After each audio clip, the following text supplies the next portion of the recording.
Good morning student, Chanakya परिवार में आप सभी का स्वागत है। तो लास्ट वीडियो में हम लोग 1 नंबर से लेकर 8 नंबर तक सवाल को देखे थे। तो जिसमें लास्ट वाला जो सवाल था 8 नंबर का, वो क्रम विनिमय गुण पर आधारित था। अब उसके बाद 9 नंबर से सवाल है। अब देखो इसमें लिखा हुआ कि x bracket y plus Z और बराबर x प्लस वाई, ये ब्रैकेट के अंदर है और प्लस में जेड है। तो बताए थे क्या कि जब भी ब्रैकेट आ जाए तो वो साहचर्य गुण पर होगा। तो कहने का मतलब कि ये भी सवाल साहचर्य गुण पर ही आधारित है, क्योंकि देखो ये ब्रैकेट से बंद है तो मतलब साहचर्य गुण है। अब x y z का मान दे दिया, ये हो गया तुम्हारा बायां वाला पक्ष, ये हो गया दायां पक्ष। अब बोल रहा कि दोनों बराबर होगा। और देखो दोनों सबके बीच में जोड़ का चिन्ह है, और हम लोग ये पहले ही पढ़ चुके हैं क्या कि साहचर्य गुण जोड़ के लिए सत्य होता है। अब वो सत्य करके हम लोग यहाँ पे दिखाना होगा। तो हम लोग के पास दो पक्ष है, एक हो गया बायां पक्ष, बायां तरफ है, और ये दायां पक्ष। तो दोनों पक्ष बराबर होगा साहचर्य गुण में, क्योंकि हम लोग जोड़ के लिए इस चीज़ को सत्य पढ़े हैं, और ये जोड़ के लिए ही है। साहचर्य गुण गुना और जोड़ के लिए सत्य है, और भाग और घटा के लिए असत्य था। तो हम लोग दोनों पक्ष को देखेंगे यहाँ पे। तो सबसे पहले यहाँ पे लिखते हैं बायां पक्ष। तो बायां पक्ष को सबसे पहले हम लोग यहाँ पे निकालते कितना आएगा। तो बायां पक्ष लिख दिए यहाँ पे। तो बायां पक्ष x ब्रैकेट में है y प्लस जेड। अब सबका मान बैठा देते हैं। देखो x का मान है -2/3 प्लस, अब ब्रैकेट में देखो y का मान 7/4 प्लस z का मान है -3/5। ये आ गया हम लोग के पास बायां पक्ष। जहाँ पे x था x का मान, जहाँ पे y था y का मान, जहाँ z था वो z का मान। अब सबसे पहले बोर्ड मास के अनुसार सबसे पहले हम लोग को काम करना होगा इस ब्रैकेट का। तो मतलब कि बाहर में जैसे था इसको ऐसे ही छोड़ दो। अब चल जाते हैं हम लोग ब्रैकेट के अंदर। यहाँ पे भिन्न का जोड़ है या फिर भिन्न का घटा, क्योंकि ये जोड़ और ये माइनस मिलके यहाँ पे घटा का चिन्ह आ जाएगा। तो दोनों का लघुत्तम ले लेंगे तो आ जाएगा 20, 4 5 20, 5 5 7 35। अब देखो यहाँ पे ये प्लस माइनस, तो ये माइनस का चिन्ह आ जाएगा क्योंकि ये गुना में है दोनों। तो प्लस माइनस माइनस होता है। 5 चौके 20, 4 4 3 12। अब आगे चलते हम लोग। अब इसको घटाते हैं। 35 में से 12 जाएगा तो कुल मिला के ये हो गया 3, और 3 में से 1 गया तो 2। अब देखो यहाँ पे होगा प्लस का चिन्ह, क्योंकि बाहर में प्लस है, और बटे में 20। अब इसका लघुत्तम ले लेते हम लोग। तो लघुत्तम आ जाएगा 60। तो 20 3 60 हो जाएगा। 20 आया, 20 को ऊपर से गुना, तो 20 दूना 40 प्लस 20 3 60, 3 गुना 23 करेंगे तो हो जाएगा ये 69। तो 3 3 9, 3 दूना 6, तो 69 हो गया। अब इसको घटा देंगे हम लोग यहाँ पे। तो देखो -40 में से प्लस 69 घटेगा, तो कुल मिला के प्लस का 29 बचेगा। देखो यहाँ पे बड़ा वाला में प्लस का चिन्ह है, छोटा वाला में माइनस का चिन्ह है, तो प्लस वाला चिन्ह रहेगा। मतलब बड़ा वाला में जो चिन्ह रहता है उसी में वो लिखा जाता है। जिसको घटाने के बाद आया 29, लेकिन 29 प्लस में होगा क्योंकि बड़ा वाला में प्लस का चिन्ह है, और नीचे में 60। तो कुल मिला के ये आया हम लोग का बायां पक्ष। बायां पक्ष में आया 29/60। अब फिर हम लोग लेके चलेंगे दायां पक्ष को। तो अब लिखेंगे यहाँ पे तथा दायां पक्ष।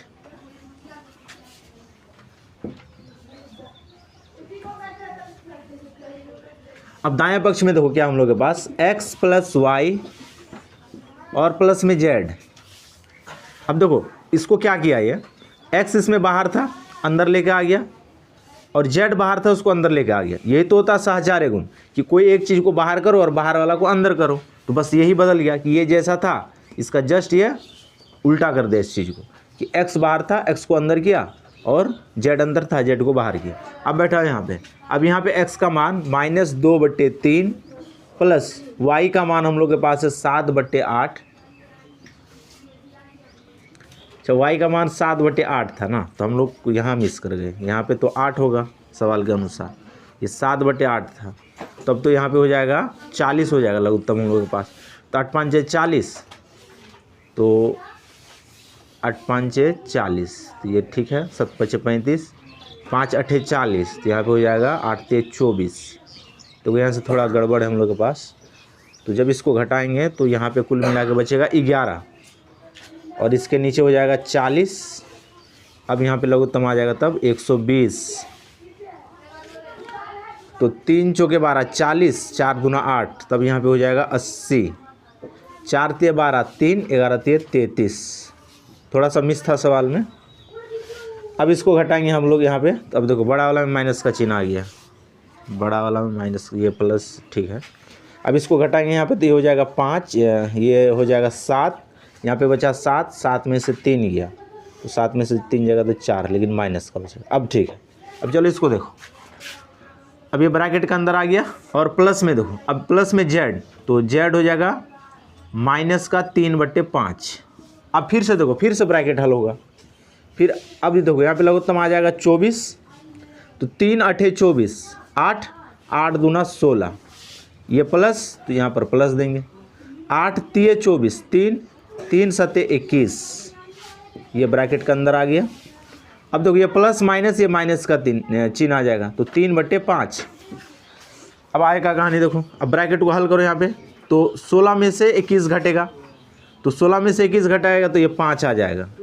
अब देखो ये प्लस का 5 रहेगा, क्योंकि देखो बड़ा वाला में प्लस है और छोटा वाला में माइनस है, और बटे में 24 माइनस का 3/5, फिर लघुत्तम आ जाएगा 120, तो 24 पंचे 120, तो 25 25 माइनस, अब इसको भाग दोगे, 120 को 5 से कटाओगे तो 5 दूना 10, 25 25, 25 बार में कट जाएगा, तो 25 3 75, तो हम लोग के पास आ जाएगा 25 3 75, 5 दूना 10, 5 चौके 20, अच्छा ये 4 बार में कटेगा, तो ये आ जाएगा।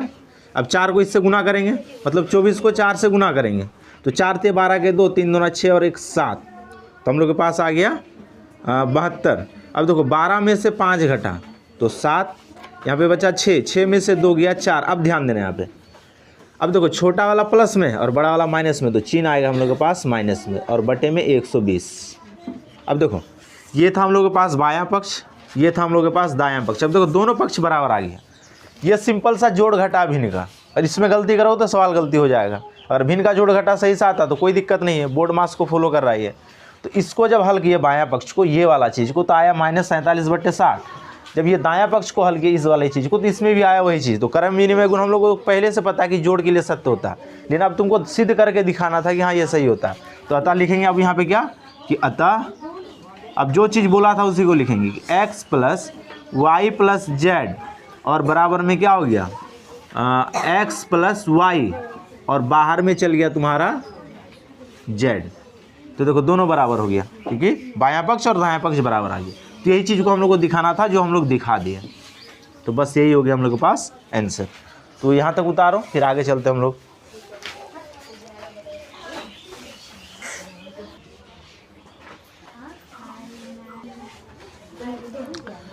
तो ध्यान देना, देखो 9 नंबर में 2 ही सवाल था, 1 नंबर का सवाल जैसे बनाए 2 नंबर सेम वैसे बन जाएगा। तो मतलब उसमें कोई दिक्कत नहीं, अगर फंसोगे उसमें तो जान लो बोर्ड मार्क्स तुम लोग का सही नहीं। तो इसलिए 9 नंबर में अगर 1 नंबर समझ में आ गया तो 2 नंबर बन जाएगा। अब आ जाओ 10 नंबर सवाल में। अब 10 नंबर सवाल में सिंपल सा सवाल दिया ये, और तुमको बोला क्या कि इसको परिमेय संख्या के रूप में लिखिए। तो देखो असल में टोटल तो ये परिमेय संख्या ही है, लेकिन इसको सरल करना होगा। और कहने का मतलब कि इसका जोड़ घटा गुना भाग जो भी है उसको कंप्लीट कर दो, वही इसका आंसर हो जाएगा। तो देखो कुल मिला के ये सवाल लिखा हुआ है इसमें। अब तुमको बोला क्या सवाल में कि इसको परिमेय संख्या के रूप में लिखें। टोटल तो परिमेय संख्या लेकिन अलग अलग है, तो मतलब इसका जोड़ घटा जो भी होगा उसको कंप्लीट करेंगे तब वो पूरी परिमेय संख्या में आ जाएगा। तो कुल मिला के 10 नंबर में ना टोटल 4 सवाल है, अगर एक को बता दो तो फिर बन जाएगा सारा।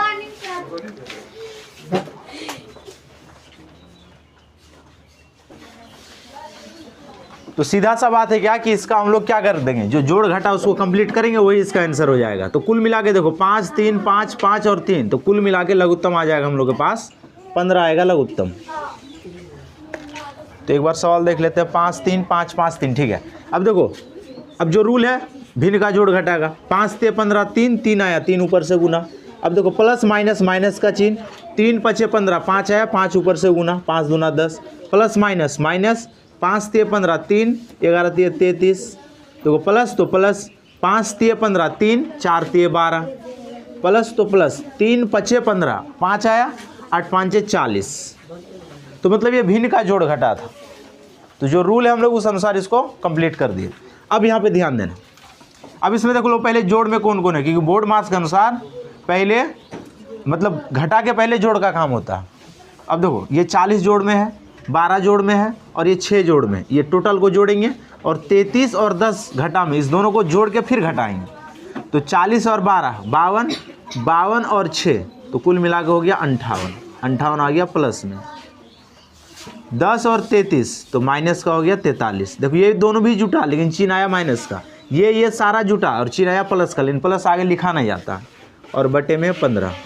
अब इसको घटा देंगे तो 8 में से 3 गया 5, 5 में से 4 गया 1 बटे ये कट गया, तो कुल मिला के देखो 1 आया। एक परिमेय संख्या है क्योंकि इसके नीचे कुछ नहीं तो 1 है, और हम लोग को सवाल में यही बोला कि आप सवाल को हल कीजिए और उसको परिमेय संख्या के रूप में लिखे। तो हम लोग सवाल को हल कर दिए तो ये पूरा हल करने के बाद 1 आया, तो मतलब 1 भी परिमेय संख्या है, तो इसीलिए हम लोग का आंसर यही हो गया क्योंकि ये परिमेय संख्या है।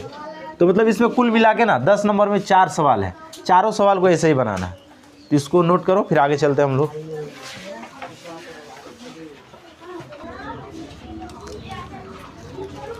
अब ध्यान देना इधर, ये 11 नंबर है और 11 नंबर में टोटल कुल मिला के 8 सवाल दिया है, ठीक है ना। तो 8 सवाल है इसमें, और इस सवाल को बनाना नहीं है तुमको। जितना भी गुण लिखाए थे पीछे वाले वीडियो में वो सारा गुण पे ये सवाल है। अब तुमको यही बताना है कि किस गुण पे ये है, ठीक है ना। तो इसीलिए उसको पढ़ना तो ज़रूरी था। अगर डायरेक्ट तुमको चैप्टर में आके बताता तो समझ में नहीं आता, लेकिन हम लोग गुण को पहले पढ़ ले तो सवाल को आराम से समझ सकते हैं। अब देखो पहला सवाल देखो क्या लिखा, -4 गुना 5/9 और बराबर 5/9 गुना -4। अगर तुम इसको ए मानते हो और इसको बी मानते हो, अब देखो इसको पलट दिया, ये इसको कर दिया बी और इसको कर दिया ए। अब याद करो, ये हो गया क्रम विनिमय गुण, जगह बदला, चिन्ह अपनी जगह पे रहा, और दोनों के बीच में चिन्ह है किसका, गुना का चिन्ह है। तब कह सकते हैं कि ये क्रम विनिमय गुण है, और ये क्रम विनिमय गुण है किसके लिए, तो गुना के लिए। और हम लोग को पता कि क्रम विनिमय गुण गुना के लिए सत्य था, तो बस उसी चीज़ को यहाँ पे लिख देना, वही आंसर हो गया। तो यहाँ पे क्या लिखेंगे, तो गुना का क्रम विनिमय गुण, गुना का क्रम विनिमय गुण, क्रम विनिमय, तो यही इसका आंसर हो गया। मतलब एकदम आसान सवाल है, जो गुण था वो लिखना। अब आ जाओ इसमें 5 नंबर सवाल में। अब 5 नंबर में ध्यान देना, 5/6। अब देखो 5 नंबर में एक चीज़ तो क्लियर हो गया कि ब्रैकेट आ गया तो 100% ये सहचार्य गुण होगा, क्योंकि हम लोग पहले पढ़ लिए कि ब्रैकेट आ गया तो सहचार्य गुण है। अब देख लो 5/6, 2/3, 5/7, 5/6, 2/3, 5/7, ठीक है ना। अब देखो यहाँ पे अगर इस -5/6 को तुम ए मान लो, इसको बी मान लो, इसको सी मान लो। अब इसको क्या कर दिया देखो, अब देखो ए को अंदर किया और ये जो सी था, ये सी था, सी को बाहर कर दिया। मतलब कि ये हो गया ए, ये हो गया बी और ये हो गया सी। अब इसमें क्या कर दिया, ये अब अंदर वाले को कर दिया बी ए, मतलब जो ए बाहर था उसको अंदर कर दिया, और बी तो अपनी जगह पर ही है, और सी को बाहर कर दिया। तो मतलब ये, अब देखो ये हो गया सहचार्य गुण, और सहचार्य गुण ये गुना है, तो मतलब सहचार्य गुण गुना के लिए सत्य है। उसी चीज़ को यहाँ पे लिखना होगा, तो गुना का सहचार्य गुण, गुना का सहचार्य गुण इसमें लिख देंगे, यही इसका आंसर हो गया। अब आ जाओ 7 नंबर सवाल में। अब फिर आ गया ब्रैकेट, तो फिर तुम वही बोलोगे कि ये सहचार्य गुण है। लेकिन देखो सहचार्य गुण तो है, ये बात हम लोग मान गए कि ब्रैकेट आ गया तो सहचार्य गुण होगा। लेकिन देखो सहचार्य गुण में भी एक रूल क्या है कि सहचार्य गुण में क्या होता है कि कोई चीज़ अंदर जाता है और अंदर वाला चीज़ बाहर आता है, लेकिन इसमें ऐसा नहीं हुआ। देखो जो बाहर वाला था ना वो सबके साथ गुना हो गया है।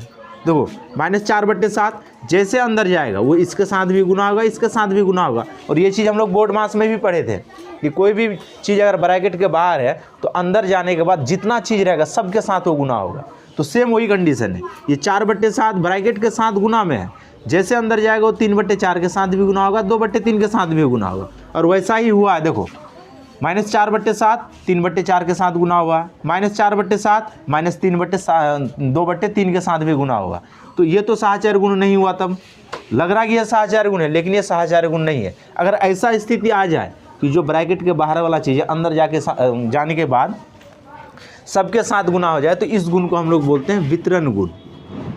वितरण गुण, वितरण मतलब कि ये सबके साथ जाके गुना हो गया, मतलब जैसे था ये बाहर में वो अंदर जाने के बाद सबके साथ गुना होगा, क्योंकि ये सबके साथ गुना में ही था, तो इसलिए इसको हम लोग क्या बोलेंगे, वितरण गुण बोलेंगे। तो देखो ये वाला ब्रैकेट में और ये वाला ब्रैकेट में यही अंतर था। नहीं तो ऐसा नहीं कि ब्रैकेट देख लिए और लिख दिया वहाँ पे सहचार्य गुण, तो इस चीज़ को भी ध्यान रखोगे।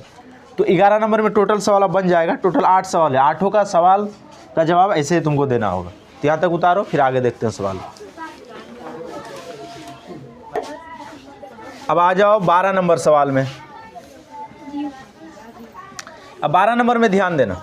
अब 11 नंबर और 12 नंबर सेम सवाल था। 11 नंबर में वो सवाल को लिख दिया था, तुमको गुण पूछा ये।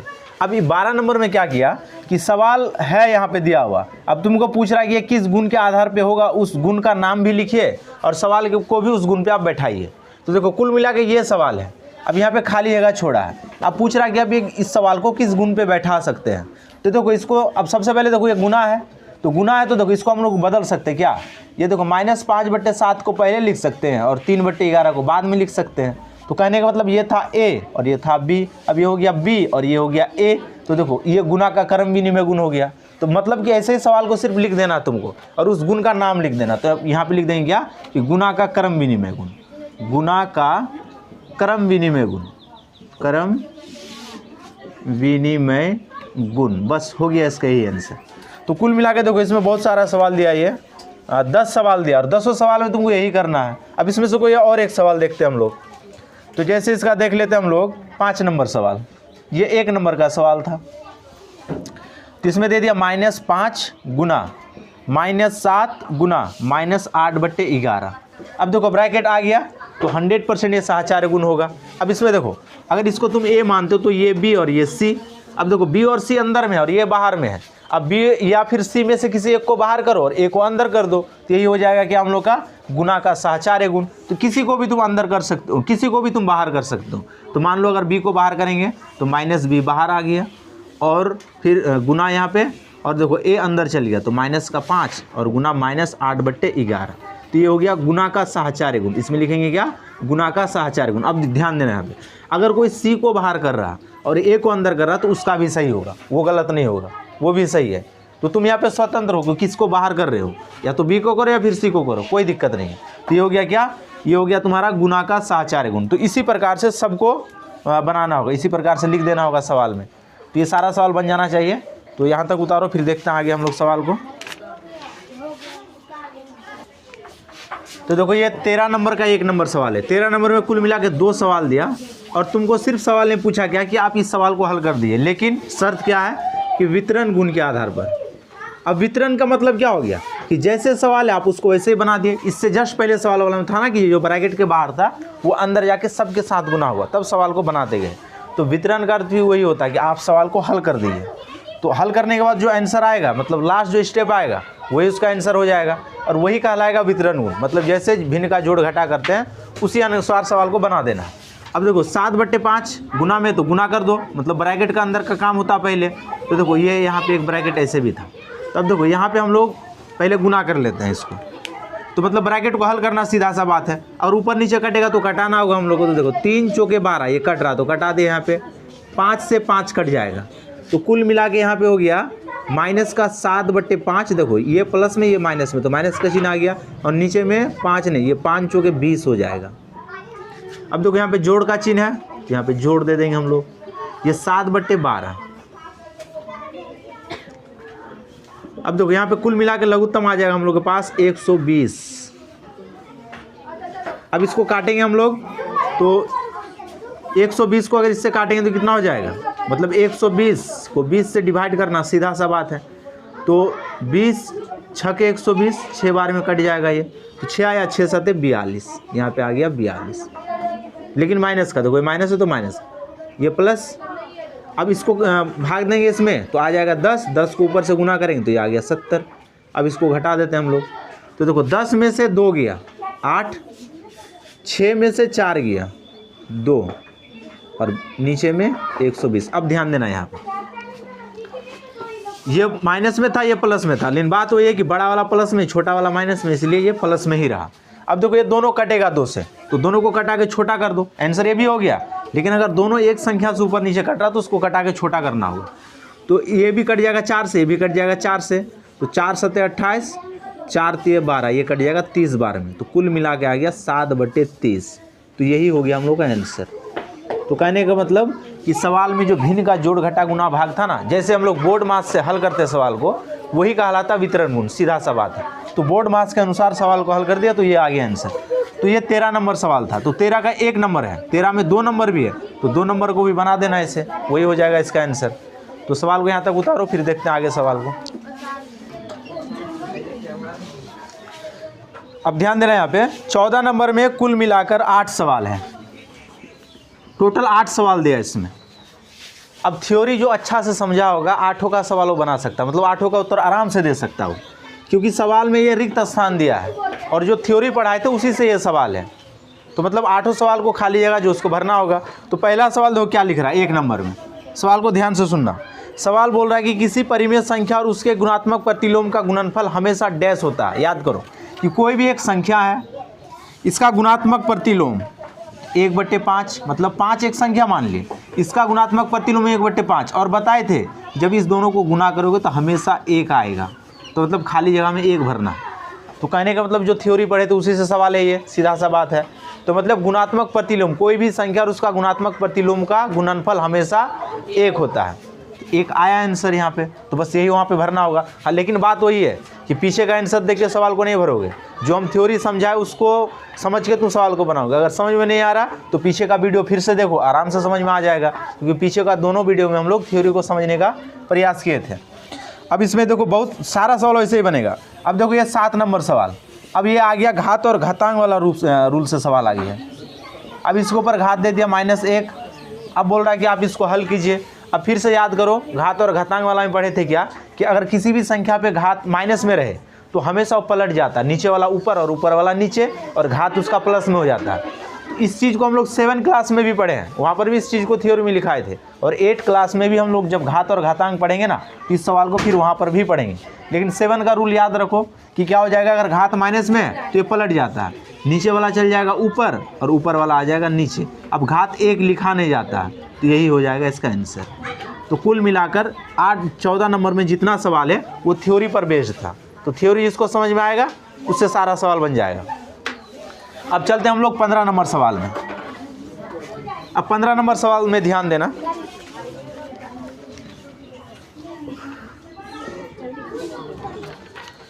अब 15 में लिख रहा गया कि निम्नलिखित का गुणात्मक प्रतिलोम लिखे। फिर वही बात आ गया गुणात्मक प्रतिलोम। तो गुणात्मक प्रतिलोम मतलब उल्टा लिखना है। तो अब यहाँ पे देखो, इसमें कुल मिलाकर दे दिया 12 को सवाल दिया। ये तो 1 नंबर सवाल देखो दे दिया 17 का गुणात्मक प्रतिलोम। अब गुणात्मक प्रतिलोम के बारे में क्या बताए थे कि कोई भी संख्या का व्युत्क्रम उसका उल्टा वही कहलाएगा गुणात्मक प्रतिलोम। तो 17 का गुणात्मक प्रतिलोम, गुणात्मक प्रतिलोम तो मतलब इसका उल्टा। तो इसके नीचे कुछ नहीं तो 1 है, 1 चल जाएगा इसका ऊपर और 17 आ जाएगा नीचे। तो यही हो गया इसका गुणात्मक प्रतिलोम। मतलब बहुत ही इजी सब सवाल दिया इसमें। अब इसमें और एक सवाल देख लेते हैं, जैसे इसका देख लो 8 नंबर सवाल। अब इसमें लिख रहा गया कि -3/8 और गुना में -7/11 का गुणात्मक प्रतिलोम। तो -3/8 गुना -7/11 का गुणात्मक प्रतिलोम, गुणात्मक प्रतिलोम। तब इसको पलट दो, देखो 8 नीचे तो ऊपर चल जाएगा, -3 ऊपर है तो ये नीचे आ जाएगा गुना। अब देखो एक साथ दिया तो हम लोग वैसे ही सवाल को बनाएंगे जैसे वो दिया। 11 नीचे तो ये चल जाएगा ऊपर में बटे -7 ऊपर है तो ये आ जाएगा -7 नीचे। अब इसको गुना कर दो तो 11 × 88 हो जाएगा। हाँ, एक बात ध्यान रखोगे, अगर ऊपर नीचे कटेगा तो इसको कटाना, अगर नहीं कटेगा तो वैसे ही छोड़ देना। ऊपर का गुना ऊपर के साथ, नीचे का गुना नीचे के साथ। तो गुणात्मक प्रतिलोम की पलटना, नीचे वाला ऊपर, ऊपर वाला नीचे, मतलब कि उल्टा लिखना, सीधा सा बात है। तो 8 नीचे था तो ऊपर चल गया, 3 ऊपर था तो नीचे आ गया, 7 ऊपर था तो नीचे आ गया, 11 नीचे था तो ये चल गया ऊपर। तो 11 × 88 और बटे 7 × 21। अब देखो यहाँ पे ऊपर में प्लस था तो ये प्लस में ही रह गया, नीचे में देखो माइनस माइनस गुना में प्लस हो जाता है, तो इसीलिए 88/21 होगा। तो हम लोग कह सकते हैं यहाँ पे क्या कि ये जो था पहले इसका गुणात्मक प्रतिलोम लिखे और इसका गुणात्मक प्रतिलोम लिखे, उसके बाद दोनों को गुना कर दिया, सीधा सा बात है। तो आज हम लोग सवाल को देखें, कुल मिलाकर 9 नंबर से लेकर 15 नंबर तक सवाल को देखें और बहुत ही ईजी सब सवाल था। तो ये टोटल सवाल को हम लोग हल किए। अब इसमें जो जो सवाल रहा वो तुम्हारे होमवर्क के रूप में रहा सवाल। अब इसको आराम से बनाओगे। अगर समझ में नहीं आ रहा तो वीडियो को 1-2 बार देखना, सारा चीज़ समझ में आ जाएगा और टोटल सवाल को बनाओगे। और इसमें से जो नहीं बनेगा उसको हम लोग डिस्कस कर लेंगे, तब फिर आगे सवाल को देखेंगे। तो आज हम लोग 15 तक सवाल को कंप्लीट कर लिए। तो आज हम लोग वीडियो को यहीं पे समाप्त करते हैं। धन्यवाद।